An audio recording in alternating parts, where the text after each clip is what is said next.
Votre argent vous est présenté par la BCV et Helvetia. Simple, clair, Helvetia.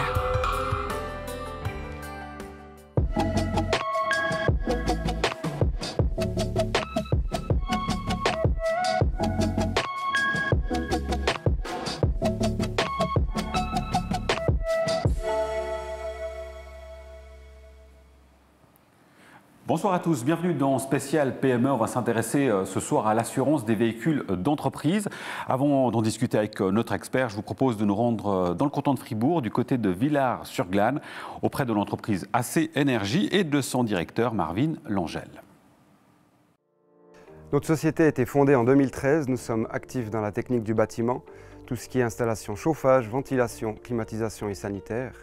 Nous comptons à ce jour 45 collaborateurs. Nous sommes basés à Villars-sur-Glâne avec une succursale à Martigny pour une activité dans toute la Suisse romande. Les véhicules ont une importance particulière pour notre entreprise. Nous devons quotidiennement nous déplacer sur les différents projets et chantiers à travers toute la Suisse romande. Nous transportons également de la marchandise, de l'outillage et notre personnel pour pouvoir travailler chaque jour. Les risques liés à l'utilisation des véhicules est premièrement le risque d'accident, bien évidemment, qui peut porter atteinte à la santé de nos collaborateurs, mais également nous poser problème pour la gestion des plannings au quotidien. Il faut s'organiser derrière. Il faut également respecter le code de la route, puisque le véhicule, pour nos différents déplacements, est indispensable au quotidien. Donc ils doivent garder leur permis de conduire.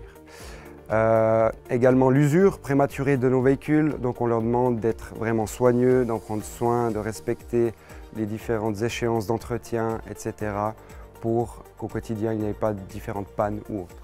Nous sommes assurés sur notre différentes flottes de véhicules avec la responsabilité civile, bien entendu, mais également la casco complète, collision. Sur les véhicules de représentation, nous avons également l'assurance parking, ainsi que sur l'ensemble du parc, l'assurance, la couverture Crossability, afin de couvrir les éventuels dégâts entre nos véhicules. Nous ne bénéficions pas de système bonus-malus.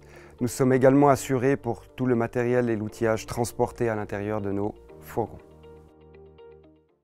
Et sur le plateau, notre expert pour prolonger ce sujet, c'est Jacques-Alain Rosset. Bonsoir Jacques-Alain. Bonsoir Nasrat. Bienvenue sur le plateau. Alors un premier élément, les risques évidemment ils diffèrent selon si les véhicules sont utilisés à des fins commerciales ou à titre privé. Quelles sont les grandes différences ?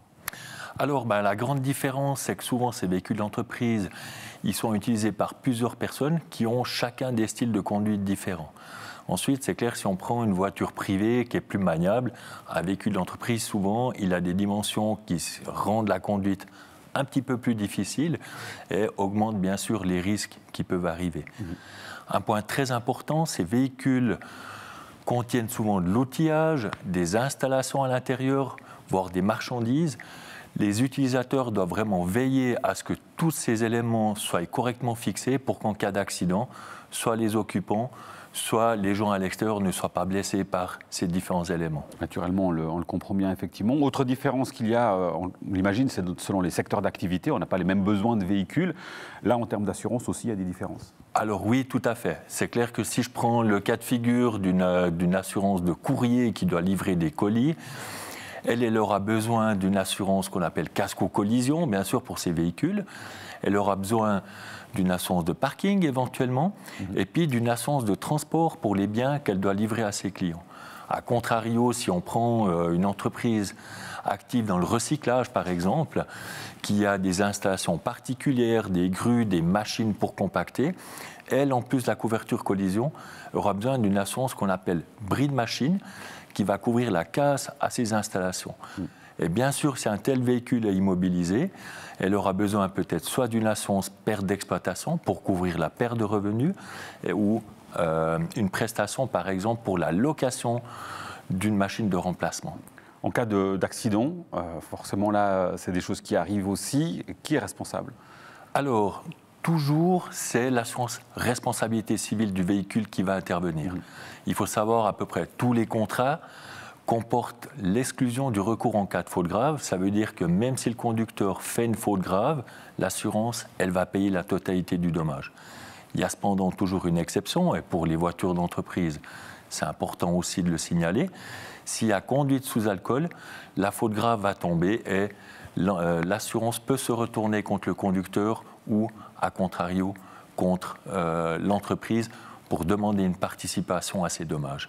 Et une dernière chose, très rapidement, on arrive au terme de l'émission.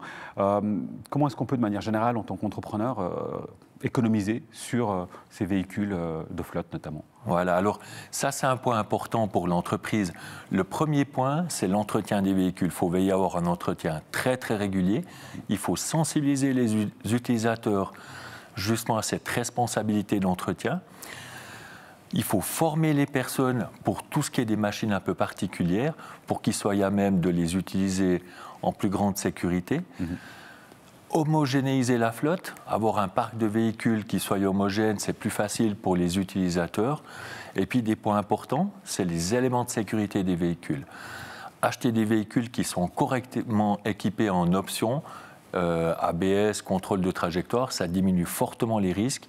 Et avoir des véhicules qui sont vraiment confortables pour les utilisateurs pour voyager dans les meilleures conditions possibles. Ce que vous nous dites, en fait, c'est qu'il faut envisager l'achat de véhicules d'entreprise comme un investissement pour éviter effectivement de mauvaises surprises et des frais plus tard. Exactement. Merci beaucoup Jacques-Alain Rosset pour vos explications. Votreargent@latélé.ch si vous avez des questions. Et quant à nous, on se retrouve très vite pour un nouveau numéro. Bonne suite de programmes sur la télé. Ciao.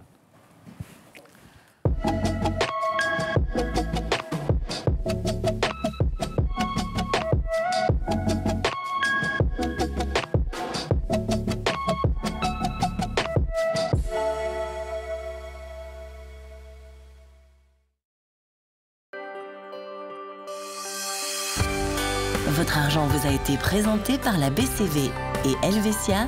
Simple, clair, Helvetia.